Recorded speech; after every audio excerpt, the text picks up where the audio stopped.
ہم بابری مسجد کی شہادت کو نہیں بھولے. کون ذمہ دار تھے ہم یاد رکھتے ہیں, رکھیں گے. اور اس مقام پہ جہاں پہ مسجد تھی, ہے اور قیامت تک رہے گی. ہماری عزت و عصمت کو لوٹنے والوں کو ہمارے سروں اور سینوں پہ گولیاں مار کر ہماری معیشت کو تباہ کرنے والوں کو بھارت رتن سے نوازا جاتا. اس بابری مسجد کو ڈھانے والے کون تھے وہ بھی ہم کو یاد ہے, اور کن کن کو بھارت رتن سے نوازا گیا وہ بھی ہم کو معلوم ہے. ایوانوں میں اپنی نمائندگی کے ذریعے اپنے مسائل کے حق کے لیے لڑتے ہیں تو ہم کو بی جے پی کا بی ٹیم کہا جاتا ہے. کوئی دلت کے حق کے لیے لڑتا ہے تو اس کو بی جے پی کا ایجنٹ نہیں بولا جاتا. کوئی اگر بیکورڈ کلاس کے حق کے لیے لڑتا ہے تو وہ بی جے پی کا ایجنٹ نہیں ہوتا. مسلمان اپنی جدوجہد نہ کرے, اپنی پارٹی نہ بنائے, اپنے نمائندوں کو نہ جتائے. وہ چاہتے ہیں کہ ہم کیا کسی رڈی کے دم چھلے بن جائیں؟ نہیں, ہم کسی کے دم چھلے بننے تیار نہیں ہیں, نہ ریڈی کے, نہ راؤ کے, نہ کسی کے.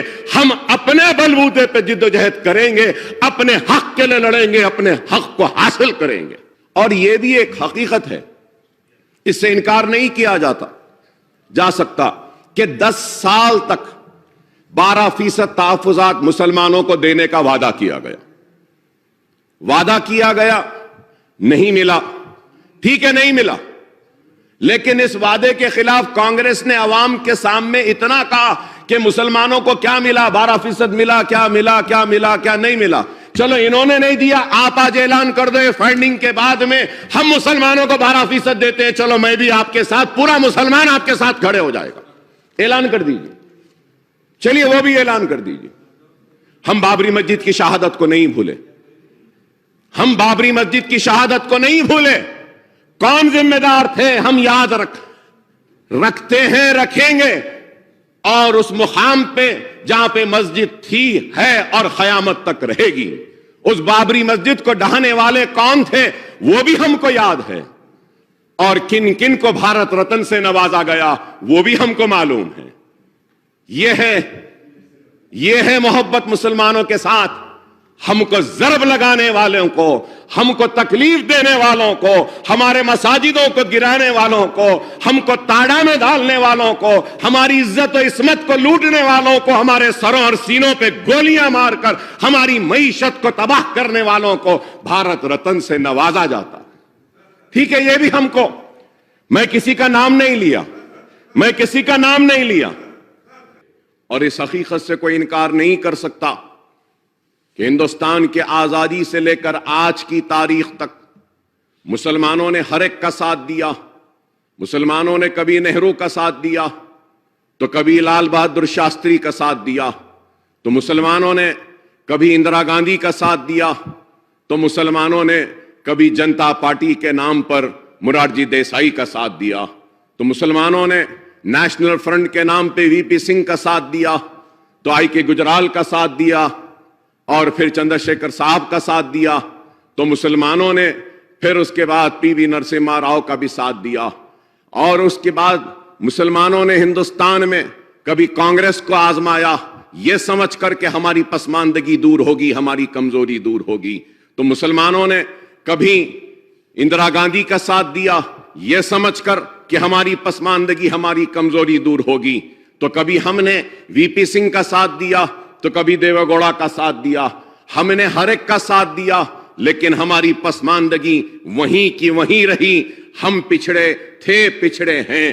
لیکن میں یہ بات ضرور کہوں گا کہ اگر یہ ہندوستان کے مسلمانوں کی اقلیتوں کی اگر صورتحال ہے تو ریاست میں بھی اگر ہم دیکھتے ہیں تو مسلمانوں نے کانگریس کا ساتھ دیا, تو مسلمانوں نے تیلگو دیشم کا ساتھ دیا. لیکن یہ بھی ایک حقیقت ہے کہ اس سے کوئی انکار نہیں کر سکتا کہ آپریشن پولو و پولیس سیکشن کے نام پر قلم کی ایک جنبش کے ذریعے ہمارے ہزاروں مسلمانوں کو روزگار سے محروم کر دیا گیا. قانون ایسے بنائے گئے کہ کبھی ایگریکلچرل لینڈ سیلنگ ایکٹ کے ذریعے مسلمانوں کے زمینات کو چھین لیا گیا, کبھی جاگیر ایبولیشن کے نام پہ مسلمانوں کے جاگیروں اور منصبوں کو چھین لیا گیا, تو کبھی انعام ایبولیشن ایکٹ کے ذریعے زمینات کو چھین لی گئی. ارے جو تخت تاج کا وارث تھا جو کبھی تخت پہ بیٹھا تھا، تاج تھا اس کے سر پر، آزادی کے بعد مسلمان رکشہ ڈھکیلنے پہ مجبور ہو گیا، بنڈیوں پہ آ گیا، اس کے محلات ویران ہو گئے اور اس کے تخت و تاج عجائب گھر کی زینت بن گئے۔ ایک ایسی داستان ہے مسلمانوں کی پسماندگی کی کہ اگر میں کہوں تو یہ کانگریس کے حکومت سے میں کہوں گا کہ مولانا ابوالکلام آزاد کے اس جملے کو دہراؤں گا کہ مولانا آزاد نے پولیس سیکشن کے بعد حیدرآباد کا دورہ کیا تھا اور کہا تھا کہ پولیس سیکشن ایک ایسا ناسور ہے جو میں اپنے ساتھ اپنی خبر میں لے جاؤں گا۔ اتنا لاکھوں ہزاروں کی تعداد میں عزتیں لٹیں، عصمتیں لٹیں، ہماری آبادیاں خاک کی ڈھیر میں تبدیل ہوئیں، تباہ و بربادی کے بعد آج مسلمان کھڑے ہونے کی کوشش کر رہا ہے۔ تو اس کوشش میں اگر کچھ مددگار اگر کوئی ثابت ہو سکتی ہے کوئی چیز، تو میں سمجھوں گا کہ زیادہ سے زیادہ ایلوکیشن مسلمانوں کے لیے، زیادہ سے زیادہ موقع مسلمانوں کے لیے، زیادہ سے زیادہ ریزرویشن کے ذریعے مسلمانوں کو نوکری دینا، اس کے ذریعے ہی مسلمانوں کی پسماندگی کو دور کیا جا سکتا ہے۔ اور میں امید کروں گا، ہر کسی سے ہم نے امید لگایا لیکن ہر ایک نے ہمارے امیدوں کو چکنا چور کیا، ہم نے ہر ایک سے آس لگائی لیکن ہر ایک نے ہماری آس کو توڑا، اور آج ہم ایوانوں میں اپنی نمائندگی کے ذریعے اپنے مسائل کے حق کے لیے لڑتے ہیں تو ہم کو بی جے پی کا بی ٹیم کہا جاتا ہے، ہم کو ان کا نمائندہ کہا جاتا ہے۔ کیا ہم کو حق نہیں ہمارے حق کے لیے لڑنے کے لیے؟ کیا ایک ریڈی کو حق ہے اپنے حق کے لیے لڑنے کے لیے؟ ایک کما کو حق ہے اپنے حق کے لیے لڑنے کے لیے؟ ایک ویلما کو حق ہے اپنے حق کے لیے لڑنے کے لیے؟ ایک راؤ کو حق ہے اپنے حق کے لیے لڑنے کے لیے؟ اور ایک ایس سی کو حق ہے اپنے حق کے لیے لڑنے کے لیے؟ ایس ٹی کو حق ہے لیکن حق نہیں ہے تو مسلمان کو کیوں مسلمان اپنی جدوجہد نہ کرے، اپنی پارٹی نہ بنائے، اپنے نمائندوں کو نہ جتائے؟ وہ چاہتے ہیں کہ ہم کیا کسی ریڈی کے دم چھلے بن جائیں؟ نہیں، ہم کسی کے دم چھلے بننے تیار نہیں ہیں، نہ ریڈی کے، نہ راؤ کے، نہ کسی کے۔ ہم اپنے بلبوتے پہ جدوجہد کریں گے، اپنے حق کے لیے لڑیں گے، اپنے حق کو حاصل کریں گے۔ اور وہ حق جو حق دستور نے ہم کو دیا، دستور میں ہر کسی کو برابر کا حق دیا گیا، چاہے مسلمان ہو، چاہے ہندو ہو، چاہے سکھ ہو، چاہے عیسائی ہو، ہر ایک کو برابر حق ہے۔ لیکن آج مسلمانوں کے حق کے لیے لڑنا یہ ہے کہ آپ بی جے پی کے ایجنٹ ہیں، آپ بی جے پی کی بی ٹیم ہیں۔ ارے آج عجیب معاملہ ہو گیا ہے، کوئی دلت کے حق کے لیے لڑتا ہے تو اس کو بی جے پی کا ایجنٹ نہیں بولا جاتا، کوئی اگر بیکورڈ کلاس کے حق کے لیے لڑتا ہے تو وہ بی جے پی کا ایجنٹ نہیں ہوتا۔ لیکن ہم اپنے حق کے لیے لڑ رہے ہیں، اور آج حق کی لڑائی کیوں لڑ رہے ہیں؟ اس لیے کہ ہم نے سب کو آزمایا، نہرو کو آزمایا، اندرا گاندھی کو آزمایا، ہم نے راجیو گاندھی کو آزمایا، ہم نے سونیا گاندھی کو آزمایا، ہم نے وی پی سنگھ کو آزمایا، ہم نے دیوے گوڑا کو آزمایا، ہم نے سب کو آزمایا، لیکن ہماری پسماندگی دور نہیں ہوئی۔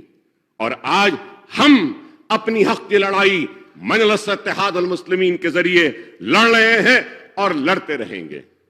تو میں یہی کہوں گا اسپیکر صاحب کہ ہم نے ہر ایک کو آزمایا ہے لیکن ہر ایک نے ہمارا استعمال کیا ہے، ہمارا استحصال کیا ہے، اور ہم کو ڈرا کر دھمکا کر ان کا خوف دکھایا، کبھی ان کا خوف دکھایا اور اپنے سے وابستہ کیا۔ اور میں پھر سے کہوں گا کہ مسلمان بڑی امید کے ساتھ آج بھی کھڑا ہے، اس دستور کے تابع رہتے ہوئے اس دستور میں دیے گئے حقوق کو حاصل کرنے کے لیے دستوری جدوجہد کر رہا ہے، اور ہر ایک سے امید لگایا کھڑا ہے کہ ہم سے انصاف ہوگا، ہم کو حق ملے گا۔